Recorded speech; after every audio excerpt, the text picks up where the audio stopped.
IMF का ये वाला जो प्रोग्राम है उसमें उन्होंने देखा है गवर्नमेंट ने अपनी अपनी डिस्क्रेशनरी स्पेंडिंग को काफ़ी हद तक ख़त्म कर दिया है और अपने टैक्स रेवेन्यूज़ को बढ़ाया है। एक्सपोर्ट्स में कोई ख़ास ग्रोथ नहीं है सिवाय आईटी के, राइट? तो एक्सपोर्ट्स ऑफ गुड्स जो है ना, हमारी रिलायंस उस पर ज़्यादा होनी चाहिए क्योंकि इससे जॉब क्रिएट होती है। लेकिन हमारी रिलायंस जो है रेमिटेंसेस पे बहुत ज़्यादा है। अगर ये एमओयू भी साइन हो गया और सीज फायर हो गया तो जो इंटेंसिटी की लेवल यहाँ पे थी वो नीचे आ जाएगी।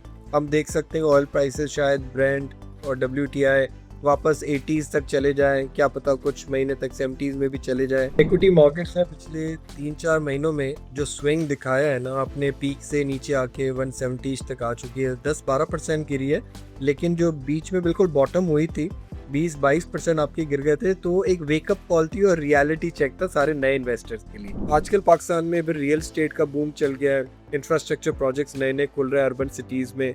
लोग कहते हैं यार प्लॉट ले लो बाहर, वो ज़्यादा फायदेमंद चीज़ है, और जो मैं एग्री करता हूँ। स्टॉक्स में जो इन्वेस्ट करता है ना इंसान, वो फैसला लेता है, वो एक चॉइस को इवेल्युएट करता है कि मैं पैसे बैंक में रखूँ या रिस्क लूँ। कंपनी में आपको बोल रहा हूँ वो 1 करोड़ रुपये सालाना प्रॉफिट है और अगले 5 साल तक 1 करोड़ ही है, तो आप बोलेंगे उसके लिए मैं 5 करोड़ देने के लिए तैयार हूँ। लेकिन मैं अगर आपको बोलता हूँ एक कंपनी है जो इस साल 1 करोड़ कमा रही है लेकिन 5 साल में वो 3 करोड़ कमाएगी, तो आप बोलेंगे यार आज मैं 15 करोड़ देने के लिए क्या तैयार हूँ। जब हालात बुरे होते हैं ना तो आपको शेयर प्राइस सस्ती मिलती है, जब हालात अच्छे हो जाएंगे तो शेयर आपको 2-3 गुना ऊपर मिलेगा। 2002 से 2007 में जो पाकिस्तान का टेक ऑफ हुआ था जनरल मुशर्रफ के ज़माने में, उस पर लोगों ने समझा कि Pakistan is next Asian tiger, तो वो 5 साल में बहुत ज़्यादा पैसा आया फॉरेनर्स। करेंसी जब आपकी 50-40% नीचे गिर जाती है ना, तो फॉरेनर का तो डे वन पे पैसा डूब गया।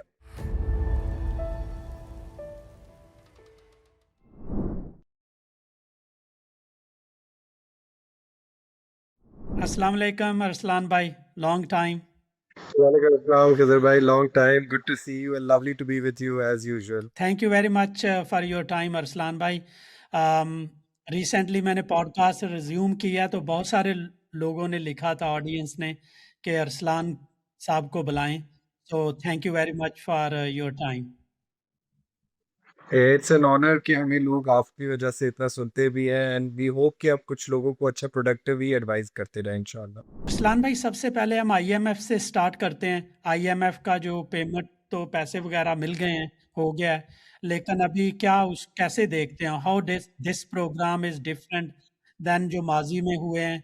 और अभी अगर बजट भी आने वाला है तो आईएमएफ की क्या कोई कंडीशंस या पोस्ट आईएमएफ जो रिफॉर्म्स वगैरह हैं, उनको किस तरह देखते हैं आप? देखिए खिज़र भाई, सबसे पहले तो इस आईएलएफ के प्रोग्राम की वैल्यू जो है ना बहुत इंपॉर्टेंट इसलिए है क्योंकि पाकिस्तान एक वर्ड जो डिफॉल्ट पे था।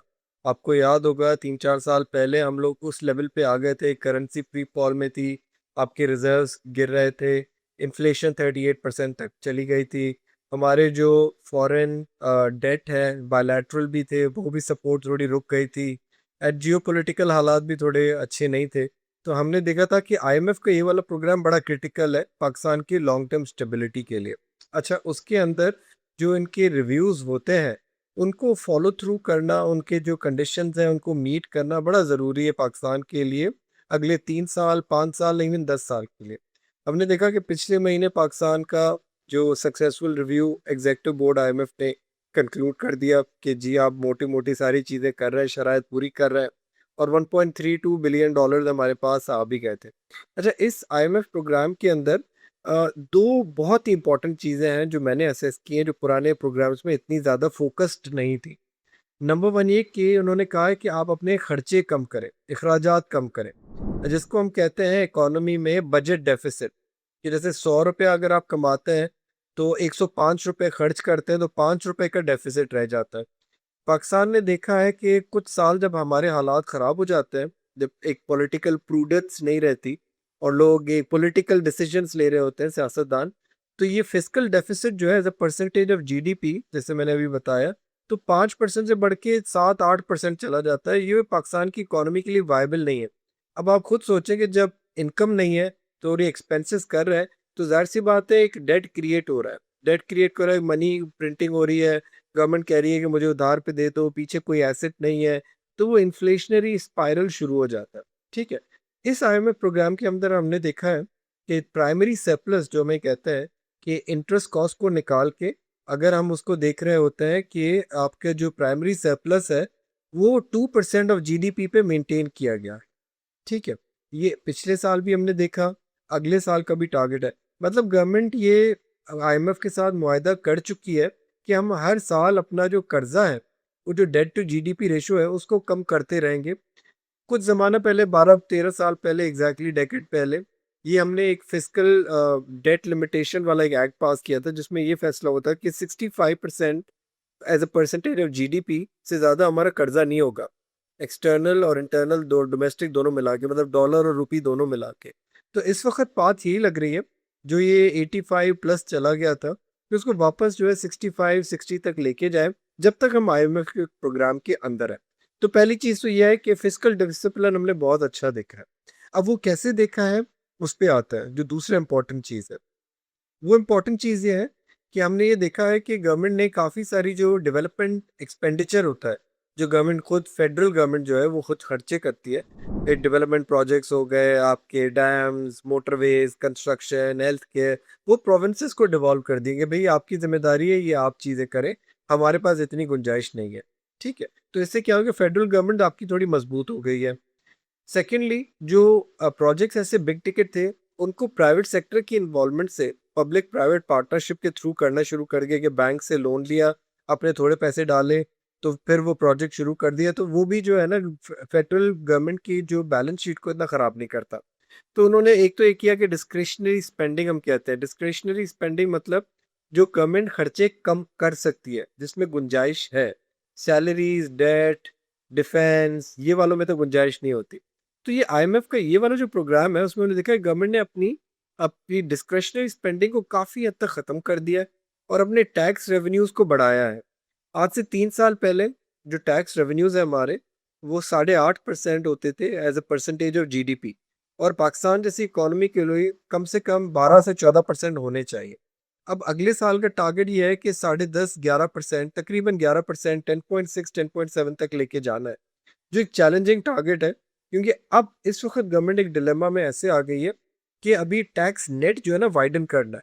आपने बहुत ज़्यादा सुपर टैक्स लगा दिया, आपने कॉर्पोरेट टैक्स बहुत ज़्यादा बढ़ा दिया, आपने सैलरी टैक्स बहुत ज़्यादा बढ़ा दिया, आपने जो ऑलरेडी टैक्स थे उनको और निचोड़ लिया, आपने एग्रीकल्चर के पीछे एक सिंबॉलिक से आपने जो है ना वो किए हैं, रिफॉर्म्स किए हैं। ट्रेडर्स के लिए आपने ताजिर दोस्त एक फॉर्म निकाला था, वो आपने वापस कर दिया। हाँ, रियल स्टेट के ऊपर कुछ टैक्सेस बढ़े हैं, लेकिन अब गवर्नमेंट उस फेज में है कि गवर्नमेंट को फैसला करना है, भाई एक अनडॉक्यूमेंटेड इकोनॉमी को चेज करना है। तो आईएमएफ के प्रोग्राम के अंदर ये बड़ा इंपॉर्टेंट है पाकिस्तान के लिए रहना, और ये जो हमारे फॉरेन लेंडर्स है, चाहे वो आपके यूरो बॉन्ड की इन्वेस्टर्स हो, चाहे वो वर्ल्ड बैंक हो, चाहे वो एडीबी हो, चाहे वो पैसे जो सऊदीया, चाइना से हमारे पास आते हो, उनके लिए भी तसल्ली होती है कि पाकिस्तान अपनी इकोनॉमी को आहिस्ता आहिस्ता सही कर रहा है। तो ये आईएमएफ का प्रोग्राम जो अगले साल आई बिलीव सितंबर 2027 तक चलेगा, ये एक साल और अगर हमने फिजिकल कंसोलिडेशन की, मतलब अपने खर्चों को कंट्रोल किया और अपने टैक्स रेवेन्यूज बढ़ाए, तो पाकिस्तान की मेरे ख्याल से एक और क्रेडिट रेटिंग भी बढ़ सकती है। अब हमें, जैसे आपने बात की, अब इस वक्त ये सोचना चाहिए कि आईएमएफ के बाद का सिनारियो क्या होगा। ये चीज़ें याद रखें गजर भाई कि पाकिस्तान में काफ़ी जो है ना इकोनॉमी रिलेटेड होती है इलेक्शन से। तो जैसे जैसे इलेक्शन करीब आती रहती है तो गवर्नमेंट ये करती है कि ज़्यादा हैंडआउट्स दे दिए, ज़्यादा फेवर कर दिया, ज़्यादा डेवलपमेंट कर दी, अपने एमएनएज एमपीएस को ज़्यादा बजट्स दे दी, सैलरी टैक्स कम कर दी, कॉर्पोरेट टैक्स कम कर दी। गवर्नमेंट को अगली बजट में काफ़ी ज़्यादा ऐसे इंसेंटिव्स देने पड़ेंगे ताकि उनका वोट बैंक जो है ना थोड़ा स्ट्रांग रहे। लेकिन ये जो फिजिकल कंसोलिडेशन की बात है ना, कि हम अपनी इकोनॉमी को ओवरऑल मजबूत कर रहे हैं ताकि हमें इंटरेस्ट रेट जो है उसके ज़्यादा फ्लक्चुएशन से इम्पैक्ट ना हो, और हमारा प्राइमरी सरप्लस मेंटेन रहे, और कंट्री के अंदर इन्फ्लेशन कंट्रोल रहे। ये चीज़ें जो है ना आपको स्टेबल रखनी पड़ेंगी। अब उसमें चैलेंजेस भी आ रही हैं। एक रिफॉर्म जहाँ पे हमें सक्सेस नज़र नहीं आ रही, वो है मेरे ख्याल से widening of tax net. FBR कोशिश तो बहुत कुछ कर रहा है कि जैसे टोबैको इंडस्ट्री से, डेयरी इंडस्ट्री से, सीमेंट से, शुगर से, उन्होंने काफ़ी चीज़ें तो जैसे ट्रैक एंड ट्रेस इंस्टॉल किया, कैमरास लगा दी इंडस्ट्रीज़ में ताकि हमें पता चले, डिजिटाइजेशन पे काफ़ी ज़्यादा फोकस है। लेकिन अभी भी एक सिग्निफिकेंट जो तबका है आपका एग्रीकल्चर का, ट्रेडर्स का, रिटेलर का, होलसेलर का, उनको नेट नेट में नहीं लेके आ पाए। तो एक चीज़, कॉज ऑफ कंसर्न तो ये है। दूसरा कॉज ऑफ कंसर्न जो मुझे लग रहा है, जो आगे हम डिस्कस भी करते हैं खिजर भाई, वो ये है कि एक्सपोर्ट्स में कोई खास ग्रोथ नहीं है सिवाय आईटी के। राइट, तो एक्सपोर्ट्स ऑफ गुड्स जो है ना, हमारी रिलायंस उस पर ज़्यादा होनी चाहिए क्योंकि ऐसे जॉब क्रिएट होती है। लेकिन हमारी रिलायंस जो है रेमिटेंसेस पे बहुत ज़्यादा है, जो आगे जो है थोड़ा उसमें शॉर्ट टर्म और मीडियम टर्म रिस्क भी नज़र आते हैं। तो मैं ये इन्वेस्टर्स को एडवाइस करूंगा कि आईएमएफ के प्रोग्राम के अंदर जो अच्छी चीज़ें हो रही हैं, तब तक तो कॉन्फिडेंस है। उसके बाद हमें 3 गुना ज़्यादा मॉनिटर करना पड़ेगा कि गवर्नमेंट किस तरीके से अपने फैसले ले रही है अगले साल सितंबर 27 के बाद। अरसलान भाई, मैक्रोज को कैसे देखते हैं आप? रुपीस को, इन्फ्लेशन को, इवन के जो ऑयल की सिचुएशन है अभी। अब खिजर भाई, a lot depends on oil prices. इसमें कोई भी 100% फोरकास्ट या 50% फोरकास्ट एक्यूरेसी नहीं दे सकता। अगर ये पीस टॉक जो अभी हम देख रहे हैं, वो शॉर्ट टर्म में एक एमओयू टाइप हो रहा है, अभी फाइनल डील नहीं हो रही। अगर ये एमओयू भी साइन हो गया और सीज फायर हो गया, तो जो इंटेंसिटी की लेवल यहाँ पे थी वो नीचे आ जाएगी। हम देख सकते हैं ऑयल प्राइसेस शायद ब्रेंट और डब्ल्यूटीआई वापस 80s तक चले जाएं, क्या पता कुछ महीने तक 70s में भी चले जाएं। बट उस आपको पता है कि फिर उसके बाद न्यूक्लियर के ऊपर टॉक होनी है ईरान की, यूएस के साथ। तो अगर वो टॉक सक्सीड हुई तो वेरी गुड, अदरवाइज ये फिर से ट्रिपल डिजिट्स के ऊपर जा सकते हो। और लेकिन एक चीज़ फॉर श्योर है कि जो पुरानी ऑयल प्राइसेस थी वहाँ पे तो नहीं आ रहे, क्योंकि हम लोग जो है अमूमन कंफ्यूज हो जाते हैं सिंपल ये ब्रांड की कीमत देखते हुए, डब्ल्यूटीआई की, दुबई की। हमारा जो बेंचमार्क होता है उसमें मल्टीपल चीज़ें डलती हैं। एक तो आपकी ये क्रूड, जैसे रॉ मटेरियल लिया, उसकी प्राइस, उसके ऊपर जो सप्लायर है वो अपना प्रीमियम डालता है कि भाई मुझे मार्जिन इतना चाहिए। उसके ऊपर फ्रेट कॉस्ट होती है कि वहां से लेकर इधर आने तक कितना खर्चा होगा। फिर इंश्योरेंस कॉस्ट आ जाती है कि इंश्योरेंस इसकी कितनी होगी। ये सब मिल मिला के, और हर प्रोडक्ट की प्राइस अलग होती है। अब पेट्रोल की प्राइस इंटरनेशनल मार्केट में अलग है, डीजल की प्राइस इंटरनेशनल मार्केट में अलग है। वहां से भी हमें टैली करके कंज्यूमर प्राइस पे आना है। अब इन्फ्लेशन को अगर हम देखें, अज्यूमिंग वॉर सेटल डाउन हो जाती है इंशाल्लाह चंद महीनों के अंदर, और ऑयल वापस $75-80 पे चला जाता है, तो अगले साल जून तक मुझे लगता है इन्फ्लेशन आपकी ड्रॉप कर जाएगी 7 to 8%, क्योंकि बेस हमारा ऊपर चला गया है। और अगले 2 महीने में तो हमें लग रहा है कि 12-13% पे सीपीआई आपका जा सकता है, जो एक बिल्कुल अलार्मिंग नंबर है। और मैक्रोस की जैसे आपने बात की, गवर्नमेंट को थोड़ा सा झटका लगा है इस वॉर के बाद कि आपकी कंजम्पशन थोड़ी कम हो गई है। लेकिन फिर भी गवर्नमेंट ये कह रही है कि तकरीबन जीडीपी ग्रोथ वो अगले साल 4% का टारगेट कर रहा है, जो मेरे ख्याल से it's not too high to create enough jobs, but it's not too low, 2.5-3% भी नहीं है। It's okayish performance, it's not super performance. तो एक चीज़ तो ये है, अगले साल हमने देखा है कि आईएमएफ के अंदर है हम लोग, तो हमें इंपोर्ट्स को भी मैनेज करना है। इंपोर्ट्स को मैनेज करेंगे तो करंट अकाउंट डेफिसिट जो हमारा सबसे बड़ा मसला रहा है 10-12 सालों में, उसको भी आईएमएफ ये कह रहा है कि $4 बिलियन, तकरीबन 1% ऑफ जीडीपी तक रखें, ताकि आप मैनेज कर सकें रेमिटेंसेस ग्रोथ से या एक्सपोर्ट्स ग्रोथ। दूसरी चीज़ ये हो गई। तीसरी चीज़, हमारे स्टेट बैंक के जो रिजर्व्स है वो भी अभी आपके 17 अरब डॉलर तक चले गए आई बिलीव। और इनका प्लान ये है स्टेट बैंक गवर्नर का कि जून एंड तक शायद ये 18 तक हो जाए, दिसंबर तक उसको 20 अरब लेके जाए। तकरीबन 3-3.5 महीने की इम्पोर्ट्स के बराबर एक इंटरनेशनल बेंचमार्क होता है कि मुल्क के पास इतने रिजर्व्स होने चाहिए डॉलर के। ये भी हमने देख लिया। तो इस वक्त जो स्टेबिलिटी है ना, वो आपकी कंटिन्यू रखिएगी। वो हम देख रहे हैं कि आगे जाके अगले 12 महीने में इंडस्ट्रियल ग्रोथ ज़्यादा आ रही है, सर्विसेज ग्रोथ ज़्यादा आ रही है। एग्रीकल्चर आपके परफॉर्मेंस एक मार्जिनल जैसे 2-2.5% पे ही स्टैग्नेंट ही रहेगा, उसमें ज़्यादा हुकूमत कर नहीं सकती, कि बड़ा slow and pain taking process होता है एग्रीकल्चर में वैल्यू एडिशन करना, यील्ड्स बढ़ा शॉर्ट टर्म में। लेकिन इसमें एक रिस्क है खजर भाई कि अगर इंटरेस्ट रेट फर्दर इंक्रीज हुए और जैसे ऑयल प्राइसेस 100-120 डॉलर पे ही रहे 3-4 महीने के अंदर, तो इन्फ्लेशनरी आउटलुक भी आपका चेंज हो जाएगा, करेंसी के ऊपर भी प्रेशर आएगा। करंट अकाउंट डेफिसिट को मैनेज करने के लिए हमने देखा 1% तो इंटरेस्ट रेट बढ़ चुका है, लेकिन 1-1.5% इंटरेस्ट रेट और भी बढ़ सकता है। अगर आप बॉटम से देखें ना खिजर भाई, बॉटम यील्ड जो सेकेंडरी मार्केट में होती है, वो 1 साल का आपका जो ट्रेजरी बिल है वो 10% पे चला गया था, आज वो 12.5% के करीब है। तकरीबन 2.5% इंटरेस्ट रेट बढ़ चुका है। असली मायना में 2.5% कॉस्ट ऑफ बोरोइंग बढ़ चुकी है। स्टेट बैंक ने सिर्फ 1% बढ़ाई है, 10.5 से 11.5 कर लिया। लेकिन मुझे लगता है कि अभी आई थिंक आफ्टर 2 वीक्स हमें देखना पड़ेगा स्टेट बैंक किस पाथ पे जाती है। हम रीजनल कंट्रीज को अगर देखें, Indonesia, Malaysia, Thailand, South Korea, Bangladesh, हर जगह, इवन इंडिया, करेंसी में प्रेशर आने नजर दिख हम देख रहे हैं, करेंसी में प्रेशर आ रहा है। पाकिस्तान ने अभी तक इसको एक टाइटली मैनेज रखा है, क्योंकि हम प्रोएक्टिवली हमने इंटरेस्ट रेट बढ़ा दिया था। Credit given to the government, उन्होंने इस मरतबा इंतजार नहीं किया 2017 की तरह या 21 की तरह, कि हम लोग जो है ना जब तक चीज़ें डॉलर्स कम हो फिर जाके इंटरेस्ट रेट बढ़ाए। उन्होंने प्रोएक्टिवली बढ़ा दिया इंटरेस्ट रेट, ताकि हम अपनी इंपोर्ट्स और करेंसी और रेमिटेंसेस को बैलेंस कर सकें। अगर ये 2-3 महीने वॉर प्रोलॉन्ग करती है, तो मुझे लगता है कि आपकी करेंसी वापस ये 10-12 रुपए, विच इज़ लाइक 4% 5% ड्रॉप हो सकती है वन शॉट। लेकिन ये डबल वैमी होगी हुकूमत के लिए। वैसे ही आपकी इन्फ्लेशन 12-13% पे, अगर आप करेंसी को छोड़ेंगे तो उसके ऊपर एक कॉस्ट प्लस इन्फ्लेशन ज़्यादा हो जाएगी। तो अगले साल जो 7% इस वक्त IMF कह रहा है, हमें लग रहा है, तो वो फिर 11-12% हो जाएगी। तो आपको इंटरेस्ट रेट फिर 2% बढ़ाना होगा अगले 12 महीने के लिए, आपका रियल इंटरेस्ट रेट पॉजिटिव रखने के लिए। फिर आपके जो अभी हम डिस्कस करेंगे आगे, जो रिस्क ऑन एटीट्यूड है, प्राइवेट सेक्टर जो बोरोइंग कर रहा है, स्टॉक मार्केट में जो इन्वेस्ट कर रहे हैं, फिर वो पीछे हट जाएंगे, क्योंकि उनको लगेगा यार इंटरेस्ट रेट बढ़ गया है, तो चलो भाई बैंक में पैसे रखते हैं, बॉन्ड्स में रखते हैं, स्टॉक में रिस्क ना लो, जब तक ऑयल प्राइसेस वापस आपके $60-70 में नहीं आते।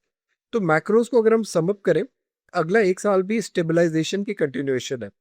थोड़ी थोड़ी गुंजाइश नजर आ जाएगी, क्योंकि इंटरेस्ट रेट आपके 22% से गिर के 10.5 हुए, 11.5 हुए, तो उसका लैग्ड इफेक्ट में इंडस्ट्रियल ग्रोथ नजर आ रही है हमें। और एंटरप्रेन्योर्स जो है, businessman, to be very honest, पिछले 2-3 महीनों में जितने हमारे यूएस के साथ ताल्लुकात अच्छे हुए हैं, उसकी वजह से एक फील गुड फैक्टर है। लोग इंडस्ट्रियलिस्ट भी इन्वेस्ट करना चाह रहे हैं। आईपीओज आप देख रहे हैं बड़े सक्सेसफुली हो रहे हैं। बैंक्स में लोगों को पैसे आफ्टर टैक्स 7-8% मिलता है। लोग कहते हैं इतना तो करेंसी डेप्रिसिएशन होती है, तो भाई कुछ रिस्क ले लो, कुछ रिस्क लेते हैं, वापस इकोनॉमी में इन्वेस्ट करते हैं। लेकिन कोई बूम सिनारियो नहीं होगा अगले 3-4 क्वार्टर्स के लिए। All depends on oil prices. Stock market भी जो है एक high investment, high risk investment है। सो अभी स्टॉक मार्केट को फिर आप कैसे देखते हैं? बहुत सारे लोगों ने रिसेंटली ज्वाइन किया होगा, रैली में ज्वाइन किया होगा। सो मे बी वो लिटिल बिट डिस्पेयर में होंगे, डिसपॉइंटेड होंगे, मार्केट बिल्कुल साइडवेज में है। सो अभी आप इक्विटी मार्केट को कैसे देखते हैं? बाय करना चाहिए, वेट करना चाहिए, या सेल करके मनी मार्केट में जाना चाहिए? खजर भाई, इक्विटी मार्केट्स ने पिछले 3-4 महीनों में जो स्विंग दिखाया है ना, अपने पीक से नीचे आके 170 तक आ चुकी है, 10-12% गिरी है। लेकिन जो बीच में बिल्कुल बॉटम हुई थी, 20-22% आपके गिर गए थे, तो एक वेकअप कॉल थी और रियलिटी चेक था सारे नए इन्वेस्टर्स के लिए। अनफॉर्चुनेटली पाकिस्तान में पिछले 2.5-3 सालों में जिन लोगों ने पैसे इन्वेस्ट किए, वो देखते हैं हर 3-3 महीने में पैसे बढ़ते ही जा रहे हैं, बढ़ते ही जा रहे हैं, बढ़ते ही जा रहे हैं। ऐसे नहीं होता, किसी स्टॉक मार्केट में नहीं होता, पाकिस्तान की मार्केट में भी ये एक फेज था कि आपकी वैल्यूएशन जो थी, जिसे हम प्राइस टू अर्निंग रेशो कहते हैं, कि भाई मार्केट सस्ती है, महंगी है, वो 3.5 या 4 PE से बढ़ के 8-8.5 PE तक हो गई थी। वो डबल भी हो गई थी, और इस चक्कर में मार्केट आपकी ट्रिपल भी हो गई थी, क्योंकि अर्निंग्स भी बढ़ रही है, डिविडेंड भी आ रहे हैं, वो हम डिस्कस कर सकते हैं। अब ये इंटरेस्ट रेट जैसे बढ़े हैं, इन्फ्लेशन जैसे ऊपर आई है, लोगों को थोड़ा सा वापस एक वेकअप कॉल आई है कि भाई पाकिस्तान इस वक्त ना तो वियतनाम की तरह डेवलप हो चुका है, ना इंडोनेशिया की तरह डेवलप हो चुका है, ना सऊदीया की तरह है, हमारे पास इतने ऑयल या गया आपके बाद एफएक्स रिजर्व्स है। Pakistan is still improving at a very snail pace.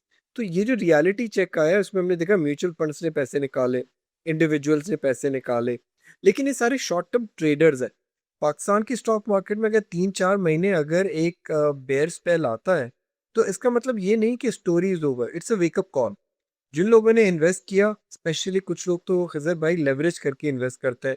मिसाल है, मैं खुद जानता हूँ, जिसके बाद लाख रुपए दे, उसने 3 लाख रुपए 2.5 लाख रुपए लोन लिया और एक स्टॉक खरीदा। अब वो एक स्टॉक 4 लाख रुपए का अगर 3 लाख पे होगा ना, तो आपके 100% कैपिटल उड़ जाएगा। थोड़ा टेक्निकल बात है, लेकिन फिर से बोल देते हैं। अगर 1 लाख रुपए अपने डाले, 2 लाख रुपए उधार के डाले, तो 3 लाख रुपए की पोजीशन ली, और वो 30% नीचे आ गई ना, तो 2,10,000 हो जाएंगे। तो आपके 1 लाख रुपए में से सिर्फ 10,000 रह जाएंगे। तो इन लोगों ने तो फिर कह दिया स्टॉक मार्केट में इन्वेस्ट ही नहीं करना, सट्टा है, 2 नंबर काम है, मैनिपुलेटेड है, स्पेक्युलेटिव है। इन लोगों के लिए वेकअप कॉल देना जरूरी थी। क्योंकि ये एक यूफोरिया के अंदर बैठे हुए थे। ना वो पीईज पढ़ते थे क्या है, ना वो रिसर्च रिपोर्ट पढ़ते थे क्या है, बस सुनते थे कौन सा शेयर ऊपर जा रहा है उसको लेते। इस वक्त जो स्टॉक मार्केट की भी वैल्यूएशन आ गई है, मैं ये बिल्कुल कॉन्फिडेंटली कह सकता हूँ कि यहाँ पे मार्केट काफी इंस्टीट्यूशनलाइज हो गई है। अब काफी नए लोग, रिटेल इन्वेस्टर्स जो आ रहे हैं ना, वो उनको स्टॉक मार्केट का शऊर है। वो डिजिटली अपने अकाउंट खुलवा जाते हैं, उनको डायरेक्ट डिविडेंड जो है अपने बैंक अकाउंट में आ जाते हैं। टीनेजर्स के लिए भी अकाउंट खोल दिए, सेहत सहूलत अकाउंट भी आपने एससीसीपी ने आसान कर दिया लोगों के लिए खोलना।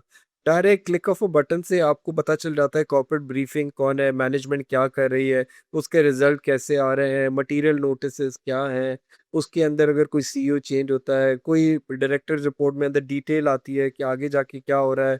शरिया के डिस्क्लोजर्स इतने आ रहे होते हैं, एंड इतने अच्छे क्वालिटी रिसर्च हाउसेज हो गए कि कंपटीशन बहुत ज़्यादा है। एक कंपनी के ऊपर अगर कोई अच्छी खबर आती है तो छह ब्रोकरेज हाउसेज जो है ना उस पर रिपोर्ट निकाल देते हैं। लोगों को पढ़ने के लिए बहुत ज़्यादा है। तो जो स्टॉक मार्केट के जो एक एक डिक्लाइनिंग क्रैशिंग ट्रेंड था, मेरे ख्याल से वो एक रुक गया है, क्योंकि अभी इंस्टीट्यूशनल इन्वेस्टर्स हैं। हाँ, हम ये कह सकते हैं कि कुछ लोग जो थे, जो शॉर्ट टर्म इन्वेस्टर्स थे या जिनके प्रॉफिट्स बहुत ज़्यादा थे, वो कहते होंगे कि यार हम लोग गेन रियलाइज कर देते हैं, बहुत कमा लिया। साल में 40% कमाना भी बहुत बड़ी बात होती है डॉलर टर्म्स में, 30% भी बड़ी बात हो। वो कहते हैं थोड़ा डी रिस्क करते हैं पोर्टफोलियो को। 100 रुपए अगर डाले हुए थे इक्विटी में तो कहते हैं चले आधे आधे कर लेते हैं, 50% मनी मार्केट में। अच्छा, ये लोग मार्केट टाइम कर रहे होते हैं, इन्होंने एग्जिट नहीं की। वो कहते हैं नीचे आके फिर इन्वेस्ट कर लेंगे। अगर आपके मनी मार्केट फंड में आज भी मैं देख रहा था 10.5-11% आफ्टर मैनेजमेंट फी, 10.5-11% सालाना मिल रहा है। अगर आप टैक्स लगा दे तो ये वही 8-8.5% रह गया। इस पे किसी का ना पेट भरता है, ना किसी को मजा आता है पाकिस्तान में। लोग कहते हैं यार गोल्ड ले लेता मैं, लोग कहते हैं डॉलर ले लेता, क्योंकि पिछले 20 साल की करेंसी डेप्रिसिएशन भी आपकी 8% सालाना हुई है। तो ये 8% से तो किसी को मजा नहीं आता। आजकल पाकिस्तान में भी रियल स्टेट का बूम चल गया है, इंफ्रास्ट्रक्चर प्रोजेक्ट्स नए नए खुल रहे हैं अर्बन सिटीज में। लोग कहते हैं यार प्लॉट ले लो बाहर, वो ज्यादा फायदेमंद चीज है, और जो मैं एग्री करता हूँ। तो मनी मार्केट में जो इन्वेस्टर्स गए ना, वो सिर्फ ये वॉर की टेंशन से अपने आप को समझ ले एक छतरी लगा के अपने आप को हाइड कर रहे हैं कि भाई ये तूफान हट जाए तो हम लोग फिर वापस आएंगे रेसिंग करने के लिए। तो मुझे लगता है कि इक्विटी मार्केट जो वैल्यूएशन अभी है 7.5, ये एक रीजनेबल वैल्यूएशन है। ये एक एंट्री पॉइंट बहुत अच्छा है, बहुत सारे अच्छे सेक्टर्स हैं जहाँ पे 2 से 4 साल के लिए आउटलुक बहुत अच्छा है। लेकिन again, a lot depends on the macro stability. उसमें इन्वेस्टर्स को मैं अर्ज करूंगा कि ऑयल प्राइसेस को मॉनिटर करें, सबसे इंपॉर्टेंट। कुछ कंपनीज ऐसी भी है जो हाई ऑयल प्राइसेस की बेनिफिशियरी है, जैसे oil and gas exploration companies होती हैं, ओजीडीसी, पीपीएल, पीओएल, मारी गैस। ये इनके जो है ना रेवेन्यूज बढ़ जाते हैं रुपी टर्म्स में भी, और इनके लिए इंसेंटिवाइज ज़्यादा हो जाता है कि एक्सप्लोर करें, तो डॉलर टर्म्स में भी बढ़ जाता है। तो हर वक्त में कोई ना कोई ऑप्शन ज़रूर होता है इन्वेस्टर के लिए इन्वेस्ट करने के लिए। स्टॉक मार्केट में लोग जो अभी आए उनके लिए बिल्कुल ज़रूरी है कि आप आए तो कम से कम 1.5 से 3 साल का विजन लेके आए। 1.5 साल, जैसे हमने पहले बात की, आईएमएफ के प्रोग्राम के अंदर तो स्टेबिलिटी होगी। उसके बाद 1.5 साल जो होगा, मेरे ख्याल से जो गवर्नमेंट बजट अनाउंस करेगी वो एक्सपेंशनरी होगी, ग्रोथ ओरिएंटेड होगी। उसमें सपोज करें टैक्सेस कम कर देंगे, कॉर्पोरेट टैक्सेस कम कर देंगे, नई मशीनरी के ऊपर टैक्सेस और कम कर दी। तो लोग जो है वापस जो लिस्टेड कंपनीज है वो ग्रोथ में इन्वेस्ट करेंगी, नए प्रोजेक्ट्स में इन्वेस्ट करेंगी, नए नए बोरोइंग करके एक्सपोर्ट्स के ऊपर जा सकती है, कैपेसिटी एक्सपैंड कर सकती है, न्यू प्रोडक्ट्स पे जा सकती है। तो ये वाली एक्साइटमेंट जो है ना मार्केट को कैरी करेगी। तो अपने इन्वेस्टमेंट होराइजन को 2 स्टेजेस में ब्रेक करें। पहला 1.5 साल आईएमएफ का स्टेबिलिटी का, अगला 1.5 साल जो है वो ग्रोथ का। और इसके हिसाब से अपने पोर्टफोलियो डिवाइस करें, खुदारा 2-3 स्टॉक्स ना लें, कम से कम 8 से 12 अच्छे स्टॉक्स लेने चाहिए। अरसलान भाई, आपने वैल्यूएशन की बात की, लिटिल बिट टच अपॉन किया। सो जब मार्केट बहुत ही नीचे थी, डिफ़ॉल्ट का फ़ियर भी था, तो वैल्यूएशंस पे काफ़ी बात होती रहती थी। गालबन 3 से भी नीचे थी पाकिस्तान की। और अक्सर जो ब्रोकर्स की रिपोर्ट्स हैं, उनमें बाकी जो रीजनल कंट्रीज़ हैं, उनकी मार्केट्स से भी कंपेयर करते रहते हैं। और ये मार्केट की जो वैल्यूएशंस हैं, इनकी बेस पे टारगेट्स भी निकालते हैं ब्रोकर्स। सो ऑडियंस को एक थोड़ा-सा वैल्यूएशंस पे 101 दे दें कि स्टॉक्स पे तो काफ़ी नॉलेज होगा लोगों का, लेकिन ये मार्केट की वैल्यूएशंस कैसे निकालते हैं और ये टारगेट्स कैसे निकालते हैं बहुत सारे ब्रोकर्स, और करंटली आपने कहा कि ये अच्छी हैं। सो ओवरऑल आप किस तरह देख रहे हैं? खिजर भाई, सबसे पहले जिंदगी में स्टॉक्स में जो इन्वेस्ट करता है ना इंसान, वो फैसला लेता है, वो एक चॉइस को इवेल्युएट करता है कि मैं पैसे बैंक में रखूं या रिस्क लूं। ठीक है, बैंक में पैसे रखेंगे तो उसको कहते हैं risk free rate. Risk free rate हो गया समझ लें 12%। और आपने अगर स्टॉक्स में इन्वेस्ट करना है तो आप बोलेंगे यार इतना सर दर्द पाल रहा हूँ, उसकी वजह से मुझे रिस्क प्रीमियम मिलना चाहिए, मतलब 12 से ऊपर मिलना चाहिए रिटर्न। 18% हो गया, 19% हो गया, तो ये 6 या 7% जो है ना उसको हम कहते हैं रिस्क प्रीमियम। अब सबसे पहले बेसिक जो है ना वैल्यूएशन यहाँ से डिराइव होती है। तो अगर आप 1 को डिवाइड करें 18% या 20%, जो मोटा मोटा हिसाब आप करते हैं, तो 5.5-6 का पीई जो है ना पाकिस्तान का बॉटम होता है। 5.5 का 6 का PE, price to earning multiple. अब ये प्राइस टू अर्निंग मल्टीपल ये होता है कि एक कंपनी अगर साल में 1 करोड़ रुपए कमाती है, तो पाकिस्तान के लॉन्ग टर्म वैल्यूएशन के हिसाब से उसकी वैल्यू होनी चाहिए 5.5 से 6 करोड़। ये बिल्कुल बॉटम है। अच्छा, इसमें जब इंटरेस्ट रेट्स नीचे आते हैं तो ये वैल्यू जो है 5.5-6 करोड़ से बढ़ के 8 करोड़, 10 करोड़, 15 करोड़ भी जा सकती है, डिपेंडिंग अपॉन कि प्रॉफिटेबिलिटी में ग्रोथ कितनी है। सपोज करें एक कंपनी में आपको बोल रहा हूँ, वो 1 करोड़ रुपया सालाना प्रॉफिट है और अगले 5 साल तक 1 करोड़ ही है, तो आप बोलेंगे उसके लिए मैं 5 करोड़ देने के लिए तैयार हूँ। लेकिन मैं अगर आपको बोलता हूँ एक कंपनी है जो इस साल 1 करोड़ कमा रही है, लेकिन 5 साल में वो 3 करोड़ कमाएगी, तो आप बोलेंगे यार आज मैं 15 करोड़ देने के लिए क्या तैयार हूँ। तो उसे कहते हैं पीई मल्टीपल। तो इवैल्यूएशन के हिसाब से वन ऑन वन है। आप ये देखते हैं कि रिस्क फ्री रेट क्या है, बैंक में बगैर कोई टेंशन लेके पैसे डालती है तो उसका 12% मिलता है। 5-6% रिस्क प्रीमियम डाल दिया, उसको इन्वर्स कर दें, हम कहते हैं सिंपल जबान में इन्वर्स कर दें। अच्छा, अब रीजनल मार्केट्स की अगर बात आती है तो इंडिया फॉर इंस्टेंस देखें, वहां पे लॉन्ग टर्म यील्ड्स आपकी 6%, 5%। वहां पे रिस्क प्रीमियम डाला उन्होंने 4%, 5%, तो वहां पे बॉटम पीई हो जाता है 10, 11। अब समझ रहे हैं, 10% को इन्वर्स कर दिया 1/0.1, तो आपका 10 का पी आ गया। अब वहां से शुरू होती है कहानी, डिस्कशन शुरू ही होती है आपके बॉटम बेस से। वहां पे आईटी कंपनीज है, ग्रोथ वाली कंपनीज है, वो 20 के मल्टीपल पे चलती हैं, 30 के मल्टीपल पे चलती है। पाकिस्तान में भी हमने देखा है सेक्टर्स जैसे हैं फार्मास्यूटिकल, एफएमसीजीज के जो फॉरेन लिस्टेड कंपनीज हैं, जिनमें लॉन्ग टर्म ग्रोथ आती है, वो 20-20 मल्टीपल पे हमने देखा है, 20, 25, 30 पे भी हमने देखा है। क्योंकि वहाँ पे जो बॉटम लाइन है, जो प्रॉफिट्स हैं, वो अच्छे तरीके से 20-20% से ग्रो कर रहे होते हैं पिछले 10, 15, 20 सालों में। तो वैल्यूएशन के हिसाब से मैं इन्वेस्टर्स को यही एडवाइस करता हूँ कि ये कोई समझ लें कि फ्री का सौदा नहीं है। ये नहीं है कि कहते हैं ना डिस्ट्रेस सेल है, ये नहीं है कि बिल्कुल जो है ना लूट सेल लगी हुई है, ऐसा नहीं है। पाकिस्तान की वैल्यूएशन आज भी 1,70,000 अगर इंडेक्स है KC 100, तो ये लॉन्ग टर्म एवरेज के करीब करीब चल रहा है। अब आपकी मर्जी है यहाँ से कौन सी चीज़ आप उठाते हैं, वो आप अपने सेक्टर्स पिक कर लें, अपनी रिस्क प्रोफाइल देख लें कि आपको 6 महीने में अगर खिजर भाई को पैसे चाहिए अपना प्लॉट खरीदने के लिए, या किसी को अगले साल ट्रैवल करना है, 1 साल के लिए इन्वेस्ट करना है, या किसी को 5-10 साल पैसे डाल के भूल जाना है कि मैं बच्चों के लिए डाल रहा हूँ या मैं अपने फ्यूचर रिटायरमेंट के लिए डाल रहा हूँ। तो हर किसी के लिए एक अलग इंडस्ट्री होती है, अलग स्टॉक पिक होता है, डिविडेंड यील्ड का अलग इसमें सिनारियो होता है। इन्वेस्टर्स को बड़ा कॉशियसली स्टॉक मार्केट को, आई रिपीट, एक इन्वेस्टमेंट पोल समझे कि भाई ये कुछ एक डिपार्टमेंटल स्टोर है बड़ा, जहाँ पे हमें कुछ चीज़ें लेके घर आनी है, इन्वेंट्री लेके अच्छी अच्छी कंपनियों की घर लेके आनी है, और उनको बस मॉनिटर करना है, not daily, weekly, monthly, and उनको एंजॉय करना है कि भाई मेरी कंपनीज कर क्या रही हैं। अरसलान भाई, अभी अर्निंग सीजन भी है और आगे बजट भी आएगा, तो आपके ख्याल में कौन से सेक्टर्स जो हैं वो लीड करेंगे? आपके ख्याल में लीड करने वाले या कोई लैगर्ड कौन से सेक्टर्स होंगे? जी, वेरी ट्रिकी क्वेश्चन इधर भाई, क्योंकि ऑयल प्राइसेस जिस तरीके से ऊपर गए हैं, तो आप एक साइड पकड़ नहीं सकते। आपको अच्छा combination of low risk and high risk portfolio रखना होगा ताकि आपका जो ओवरऑल रिस्क प्रोफाइल है वो कंटेन रहे। मेरे हिसाब से, क्योंकि अब नेक्स्ट जो जून की अर्निंग्स आएंगी, वो कुछ कंपनी जो फिजिकल ईयर क्लोजिंग होती है उनके अकाउंट्स जून में बनते हैं, तो सितंबर में आएंगी। तो यहाँ से सितंबर तक हमारे पास तकरीबन जून, जुलाई, अगस्त, सितंबर 4 महीने का वेटिंग पीरियड है। इस 4 महीने के लिए सबसे इम्पोर्टेंट चीज़ होगी बजट। बजट में क्या आ रहा है? अगर कोई इंसेंटिव आ गया, कॉर्पोरेट टैक्स कम हो गया, इंडस्ट्रीज के ऊपर इम्पोर्ट टैक्स कम हो गया, ऑटो पॉलिसी के अंदर प्रोडक्ट की प्राइस चेंज हो गई, या सैलरी क्लास के लिए कोई टैक्स क्रेडिट वापस आ गया, तो वो हम देखेंगे, गाइड करेगा इन्वेस्टमेंट स्ट्रैटेजी को, पहली चीज़। दूसरी चीज़ हम देखेंगे जून में फिर जो रिजल्ट आएंगे उन कंपनीज के जो कैलेंडर ईयर रिपोर्टिंग करती है, कुछ फार्मास्यूटिकल हो गई, बैंक्स हो गए, उनको हम देखेंगे। तो बैंक्स की अर्निंग में हम देख रहे हैं थोड़ी अब ईयर ऑन ईयर एक स्टेबिलिटी आ रही है, स्टैग्नेंसी आ रही है।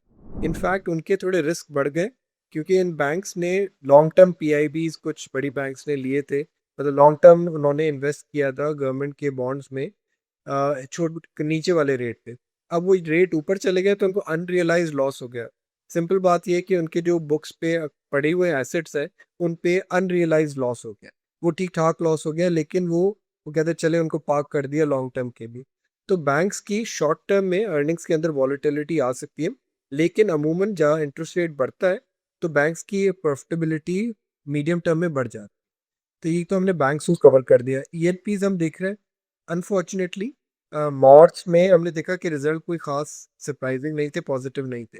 लेकिन ये जो अभी वाला क्वार्टर जून वाला है, इसमें हम देखेंगे कि ऑयल प्राइसेस के रियलाइज प्राइसेस ऊपर है, और ओजी, पीपीएल, मारी, पाकिस्तान ऑयल फील्ड, इनकी जो प्रॉफिटेबिलिटी है डायरेक्टली लिंक्ड होती है इंटरनेशनल ऑयल प्राइसेस से, तो इनके रिजल्ट अच्छे आएंगे। तो इन्वेस्टर्स को जो ना देखना चाहिए कि अगर डिफेंसिव पोर्टफोलियो रखना है तो आप ईएनपीज और फर्टिलाइजर ज़रूर रखें।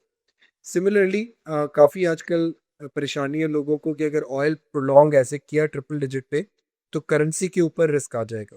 जब करेंसी के ऊपर रिस्क आ जाता है तो कुछ सेक्टर्स बेनिफिट करते हैं, जैसे टेक्सटाइल। टेक्सटाइल की प्राइसिंग आपकी डॉलर डिनोमिनेटेड है, फर्टिलाइजर की प्राइसेस डॉलर डिनोमिनेटेड होती है यूजुअली, आपकी ईएनपी की prices oil and gas exploration companies की डॉलर डिनोमिनेटेड है। सिमिलरली आपके जैसे टेक्सटाइल हो गया, फर्टिलाइजर हो गए, ईएनपीज हो गए, तीन प्राइमरी यही सेक्टर्स है। अब टेक्नोलॉजी सिस्टम्स लिमिटेड जैसे कंपनी है, उनके रेवेन्यूज भी जो है वो डॉलर्स डिनोमिनेटेड होता है।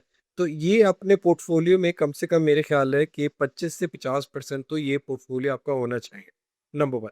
नंबर टू, अदर साइड हम देखें कि कुछ एसेट्स हैं वो इस वक्त अपने लॉन्ग टर्म वैल्यूएशन से भी नीचे हैं, एसेट वैल्यूएशन से भी नीचे है, और उनमें अभी अर्निंग्स ग्रोथ आई नहीं है जो नज़र आनी चाहिए।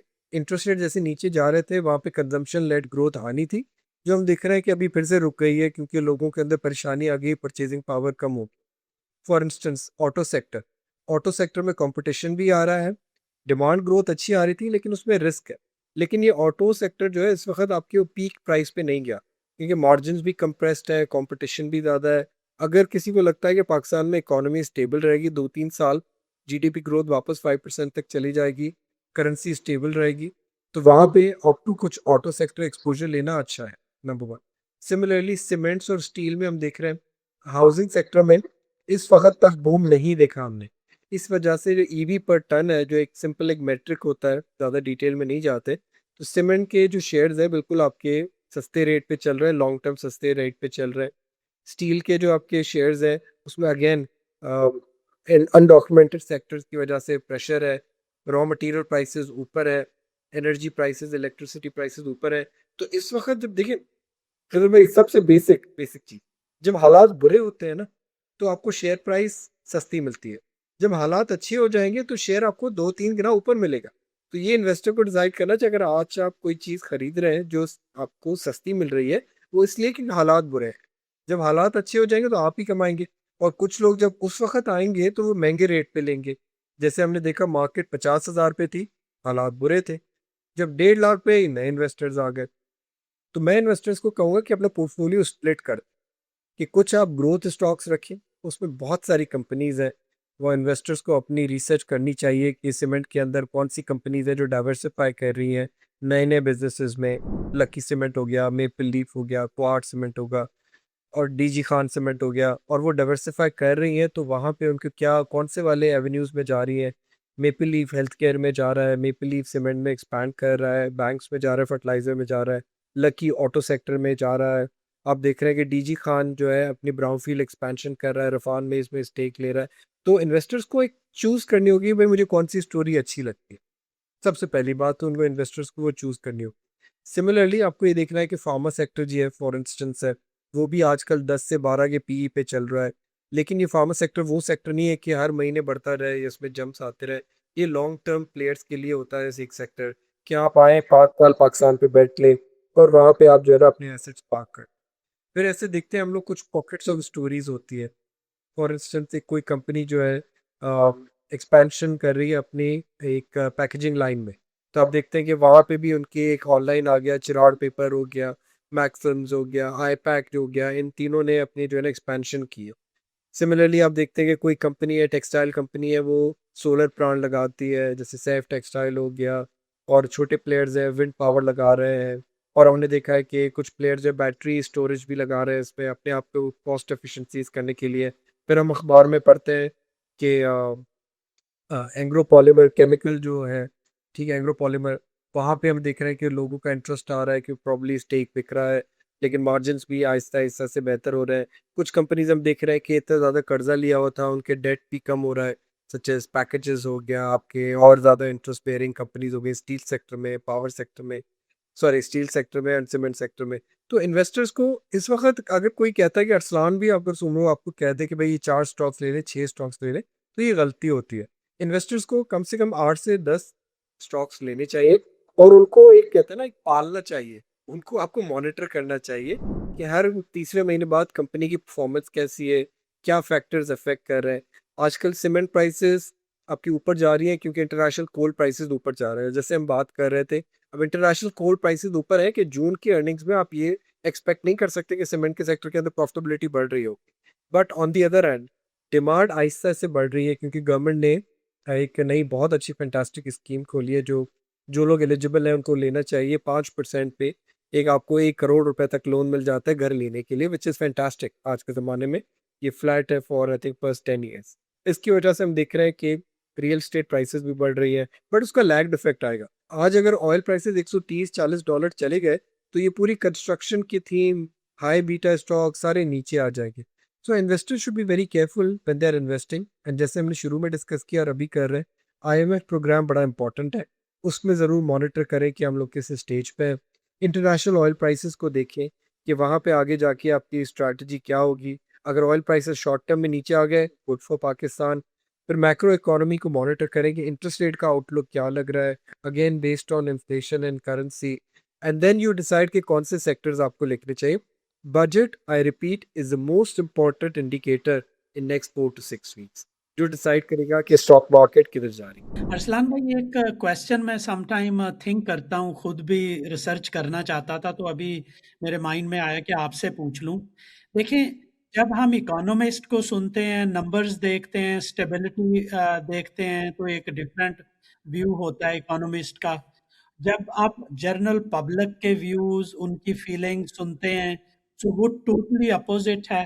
तो आपके ख्याल में क्या रीज़न हो सकती है कि दोनों साइड्स के जो व्यूज़, फीलिंग्स हैं, वो क्वाइट अपोज़िट हैं?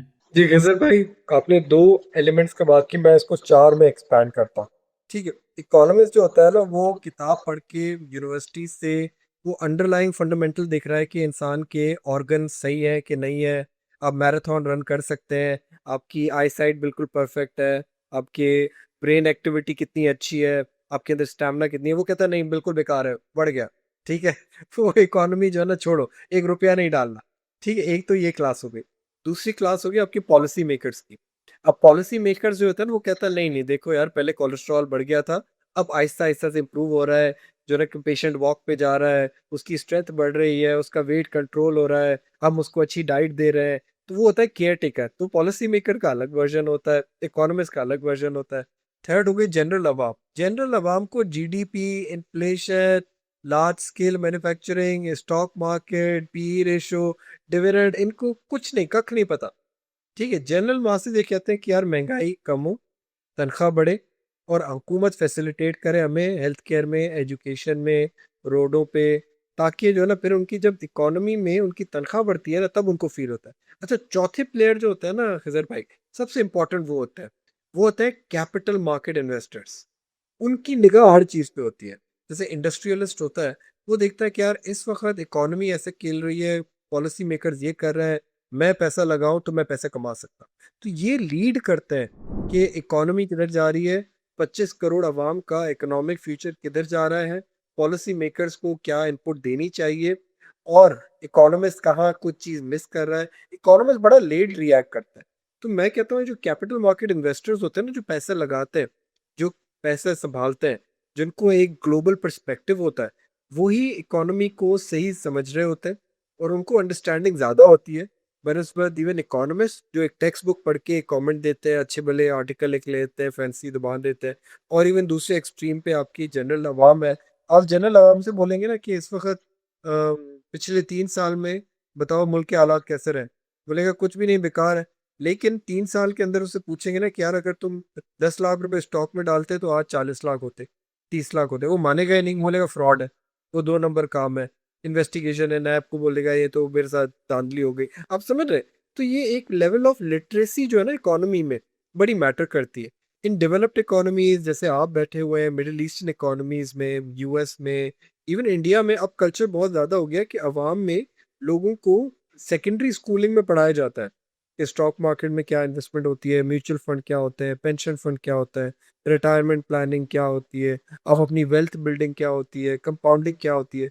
यहाँ पे तो या तो इंसान डॉक्टर, इंजीनियर, एमबीए निकलता है, फिर बाद में उसको पता चलता है कि तनख्वाह में से इतने पैसे बचे हैं, चलो भाई गोल्ड ले लेते हैं, प्लॉट ले लेते हैं।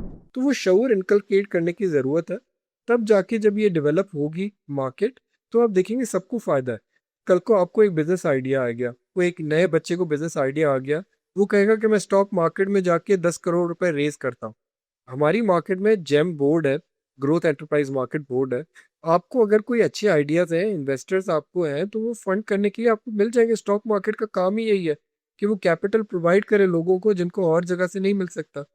तो आई बिलीव कि द पाथ इज देयर, लेकिन हमें 2-3 साल तक मैक्रो में स्टेबिलिटी चाहिए, पॉलिसी मेकिंग में एक शोर शराबा नहीं चाहिए, टीवी पे ज्यादा नॉइज नहीं चाहिए। सब लोग फोकस करें कि इकोनॉमी कैसे बढ़े, मुल्क के अंदर तरक्की कैसे आए, और जो लॉन्ग टर्म हमारे जो रिस्क हैं, एक्सपोर्ट हो गया, टैक्स हो गया, प्राइवेटाइजेशन हो गया, उनको कैसे एड्रेस किया जाए, तो हम सबका भला होगा इंशाल्लाह। अरसलान भाई, ये जो हमारी रैली है, ये डोमेस्टिक इन्वेस्टर्स जो हैं वो ही इसको स्पॉन्सर कर रहे हैं या लीड कर रहे हैं। लोकल इन्वेस्टर्स जो है ना वो ही ज़्यादा इन्वेस्ट कर रहे हैं। फॉरेनर्स इसमें ऑलमोस्ट एग्जिट ही कर रहे हैं, काफ़ी देर से कर रहे हैं। Not a new thing. So is this sustainable? और दूसरा, ये फॉरेनर्स कहाँ पे इन्वेस्ट कर रहे हैं? जी, फॉरेनर्स जो है ना, यूर एब्सोल्युटली राइट। आते हैं खिजर इकोनॉमी को थोड़ा फेज में देखते हैं और बहुत छोटे टाइम के अंदर एक एक्सप्लेन करते हैं। 2002 से 2007 में जो पाकिस्तान का टेक ऑफ हुआ था जनरल मुशर्रफ के ज़माने में, उस पे लोगों ने समझा कि Pakistan is next Asian tiger. तो वो 5 साल में बहुत ज़्यादा पैसा आया फॉरेनर्स का स्टॉक मार्केट। वो आपका ट्रस्ट शैटर हो गया 2008 से। 4-5 साल वो शैटर हुआ, फिर रिकवरी हुई। फिर हमने देखा 2016-17 में पॉलिसी मेकर्स के अंदर फटा, आपके अंदर सिविल मिलिट्री रिफ्ट, आपके अंदर current account deficit, currency. Currency जब आपकी 50-40% नीचे गिर जाती है ना, तो फॉरेनर का तो डे वन पे ही पैसा डूब गया। अब वो कैसे निकालेगा, वो तो अलग की कहानी है। तो फिर उसके बाद कोविड आ गया। कोविड के बाद हम देख रहे हैं कि अभी भी पाकिस्तान के अंदर काफ़ी लोगों को ये खदशात है कि आईएमएफ के अलावा हम तो चल ही नहीं सकते। अरसलान भाई, बहुत सारे लोगों ने अभी ज्वाइन किया है। जो रिटेल पार्टिसिपेशन है वो हैज़ बीन फंटास्टिकली गुड। कोई एडवाइस होगी आपकी उनके लिए? आप मार्केट को भी देखते हैं, फिर आप रिटेल इन्वेस्टर्स को भी देखते हैं, आपको रीच आउट भी बहुत सारे करते हैं, कमेंट्स भी करते हैं, जब आप लिखते हैं आपको पढ़ते भी हैं। सो क्या कहेंगे उनको? कोई मशवरा देना चाहें? जी खजर भाई, absolutely absolutely, I am pretty emotional about it my self. मैं ये कहता हूँ कि जो भी रिटेल इन्वेस्टर आता है ना, उसको कुछ चीज़ें याद रखनी चाहिए। नंबर वन, कि स्टार्ट वेरी अर्ली। आप जो है ना ज़िंदगी में जितना जल्दी इन्वेस्ट करेंगे उतनी जल्दी रिटायर होंगे, उतनी जल्दी आप कंपाउंडिंग करेंगे, आपकी वेल्थ बिल्ड। तो अगर आप लाख रुपए कमाते हैं तो महीने की कोशिश करें, अगर गुंजाइश है तो 30-40 हज़ार रुपए सिर्फ स्टॉक्स में डालें हर महीने। उसको आप एक मंथली आदत बना लें। Number one. नंबर टू, ये जो स्पेक्यूलेटिव स्टॉक्स होते हैं ना, कि छोटे शेयर, 4 रुपए वाले, 10 रुपए वाले, 15 रुपए वाले, 20 रुपए वाले, पेनी स्टॉक्स के चक्कर में ना पड़े। हम हमेशा स्टॉक्स देखें क्वालिटी। आज आप स्टॉक में एक शेयर भी खरीद सकते हैं, अगर लकी शेयर का खरीदना, आपको जरूर नहीं कि 100 शेयर मिनिमम खरीद। ठीक है? तो आप हमेशा अर्निंग्स क्वालिटी देखें और अच्छी कंपनियों में जाएं। अच्छी कंपनी क्या होती है? जिसकी प्रॉफिटेबिलिटी, सेल्स, स्टॉक प्राइस पिछले 5-10 साल के अंदर ग्रो करे, ठीक है। और उसमें अगर आप जाते हैं पोर्टफोलियो कॉम्पोजिशन बनाते हैं, तो मैं आपको रिक्वेस्ट करूँगा कि आपको फील होना चाहिए कि मुझे इससे फ़ायदा भी हो रहा है। तो कम से कम 30 से 40% वाले वो स्टॉक्स लें, जिनकी मिनिमम 5% डिविडेंड यील्ड हो। ताकि आपको हर महीने अगर 2000, 5000, 10,000, 20,000 भी इनकम आती है ना, तो आपको फ़ील होगा कि ये रियल मनी है। ये असली पैसा है जो मेरे पास आ रहा है। ये कोई पेपर मनी नहीं है, और आपकी लाइफ़स्टाइल भी बेहतर होता रहेगा इससे, और कंपनी भी ग्रो करती रहेगी। और एक और चीज़, प्लीज़ 2 से 4 स्टॉक्स नहीं लिया करें। ये टिपों के कॉन्सेप्ट पे नहीं जाएँ, व्हाट्सएप ग्रुप पे किसने कह दिया वो ले लो, वहाँ से आवाज़ आ रही है। हालाँकि अल्हम्दुलिल्लाह अभी चीज़ें काफ़ी बेहतर हो गई हैं, लेकिन फिर भी 6 से 12 स्टॉक्स होने चाहिए, और कम से कम 3 से 4 डिफरेंट सेक्टर्स में होने चाहिए। ये कहना बड़ा आसान है बाय द वे, ये मेरे लिए भी बड़ा मुश्किल होता है। कभी-कभार इंसान फुल कंसंट्रेटेड हो जाता है, एक ही रिस्क उल्टा हो जाता है, आपको ऑयल प्राइसेस बढ़ गया, आपका पोर्टफोलियो 30-40% नीचे आ जाता है। तो ये रिटेलर्स को एडवाइस ये है कि आप प्लीज़ इसको एज़ एन इन्वेस्टमेंट एवेन्यू लें, जल्दी शुरू करें, और थोड़ा हौसला रखें। रोज़-रोज़ नहीं देखें कि आज क्यों नहीं बढ़ रही, कल क्यों नहीं बढ़ रही। एक मंथली एक्सेल बना लें, या पेन पेपर पे लिखते हैं कि इस महीने के एंड में ये पोज़ीशन थी, दूसरे महीने में ये थी, तीसरे महीने में ये थी। फिर आप देखेंगे 12-13 महीनों के अंदर आपको ऑलरेडी गेन कंपाउंड होते हुए नज़र आ जाएगा। और हमेशा 5-8 साल का विज़न रखें। जब आपको लगे कि लोग इस वक़्त भाग रहे हैं, that's the time to invest. लोग बोले ना कि यार बेकार सब खत्म हो गया। बड़ी पुरानी कहावत है कि buy when others are fearful, when there is blood on the street. और वाक़ई उस वक़्त ही पैसे बनते हैं, क्योंकि लोग डरे होते हैं। जब डरे होते हैं, कोई ज़्यादा आपको फेयर वैल्यू पे नहीं, आपको नुकसान में ही बेच देगा। लेकिन वो नुकसान में बेचता है तो आपका फ़ायदा है उसको खरीदने। तो रिटेल इन्वेस्टर्स को मेरा यही मशवरा होगा कि आप इस वक़्त जो है, और जैसे आप पहले पॉडकास्ट में बात कर रहे थे खिज़र भाई, अपने इन्वेस्टमेंट होराइज़न को मीडियम टर्म में 2 हिस्सों में तोड़ दें। 1.5 साल आईएमएफ के अंदर है, तो आप सुकून से बैठे रहें। उसके बाद आपको चश्मा लगा के कदर भाई की तरह एक एक्स्ट्रा एफर्ट करना पड़ेगा कि जो है ना, आपका इकोनॉमी में क्या हो रहा है, मुल्क के अंदर क्या हो रहा है, कंपनी क्या कर रही है, पॉलिटिकल नॉइज़ क्या है, इलेक्शन का आउटकम क्या होगा, बजट में कौन से फैसिलिटेशन होगी। फिलहाल 1.5 साल जो है आईएमएफ के अंदर है, तो हमारी डाउन साइड लिमिटेड है इंशाल्लाह, अगर ऑयल प्राइसेस वापस नीचे आते हैं। उसके बाद जो है ना, मेरे ख्याल से इकोनॉमी में एक बूम आएगा फिर से। गवर्नमेंट टारगेट करेगी कि 5% जीडीपी ग्रोथ हम लोग लेके जाएँ आखिरी साल में।